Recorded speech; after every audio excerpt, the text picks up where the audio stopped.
যে হরমুজ প্রণালী বন্ধ হলে বিশ্ব তেলের বাজারে আগুন ধরে যায়, সেখানকার মাস্তানি নিয়ে ট্রাম্প যখন ভাপ মারতে গিয়েছিল, ঠিক তখনই ইরানের সেনাপ্রধান উনাকে একদম তুলোধুনো করে এক কড়া ছেড় দিয়েছেন। ট্রাম্প ভেবেছিল হরমুজ প্রণালী বুঝি তার ঘরের পেছনের পুকুর, কিন্তু ইরানের সেনাপ্রধানের হুমকিতে ট্রাম্পের মোড়লগিরির ভূত 1 মিনিটেই উবে গেছে।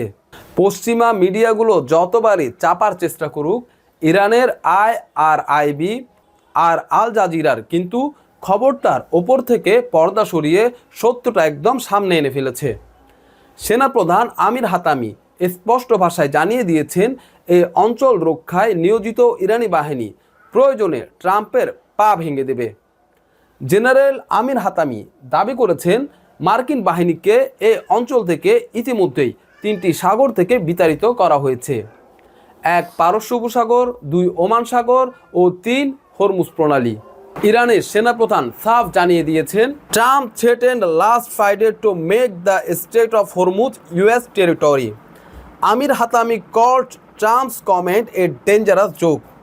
The Iranian forces tasked with protecting this region will break Trump's leg if necessary. মার্কিন ঘাঁটিগুলোকে আর কখনোই আগের অবস্থানে ফিরে যেতে দেওয়া হবে না, আর ইরান তা হতেও দেবে না। ট্রাম্প দাবি করেছিল যে হরমুজ প্রণালী এখন থেকে তার বাপদাদার সম্পত্তি। এর বিপরীতে অত্যন্ত দৃঢ়তার সঙ্গে ইরানের সেনাপ্রধান মেজর জেনারেল আমির হাতামি ট্রাম্পের এই ধরনের মন্তব্যকে একটি বিপজ্জনক রসিকতা হিসেবে অভিহিত করেছেন। আমির হাতামি স্পষ্ট জানিয়ে দিয়েছেন, ইরানকে নিয়ে এমন রসিকতা করা মার্কিন যুক্তরাষ্ট্রের জন্য এক বিরাট ভুল হবে। তিনি চরম হুঁশিয়ারি দিয়ে বলেছেন, এ অঞ্চলের নিরাপত্তা ও সার্বভৌমত্ব রক্ষায় ইরানি বাহিনী সবসময় প্রস্তুত রয়েছে। যদি মার্কিন সাম্রাজ্যবাদ কোনো ভুল পদক্ষেপ নেয়, তবে এই দেশের বীর যোদ্ধারা তার উপযুক্ত জবাব তাদেরকে বুঝিয়ে দেবে এবং প্রয়োজনে আগ্রাসনকারীদের পাও ভেঙে দেবে। ইরানের সেনাপ্রধান দাবি করেছেন, পারস্য উপসাগর, ওমান সাগর এবং হরমুজ প্রণালীতে আগ্রাসী বাহিনীর অন্যায় উপস্থিতি আর সহ্য করা হবে না।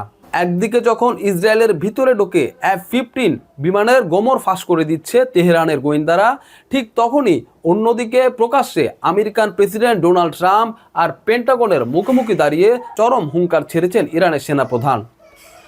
সম্প্রতি ইসরায়েলের সবচেয়ে সুরক্ষিত তেল নভ বিমান ঘাঁটি থেকে 2 বায়ুসেনা প্রযুক্তিবিদকে গ্রেফতার করেছে ইহুদি গোয়েন্দা সংস্থা শিন বেটা। এরা কারা জানেন? এরা আমেরিকার তৈরি $বিলিয়ন F-15 স্টিল যুদ্ধ বিমানের টেকনিক্যাল টিম। এই 2 জন ব্যক্তি ইসরায়েলের বিমানের গোপন নথি ফাঁস করে দিয়েছে ইরানের কাছে।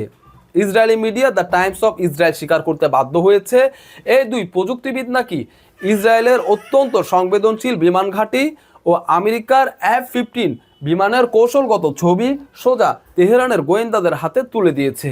ভেবে দেখুন, মোসাদ আর ইসরায়েল যখন বাহাদুরি দেখাচ্ছিল, তখন তাদের ঘরের ভেতরে বসে F-15 ফাইটার জেটের মেকানিক্সদের নিজেদেরই স্পাই বানিয়ে ফেলেছে ইরান। অর্থাৎ বিমান উড়ে আসার আগে ইরানের কাছে পৌঁছে যাবে খবর, তার টার্গেট আর রুট সম্পর্কে সবকিছু ইরান জেনে যাবে।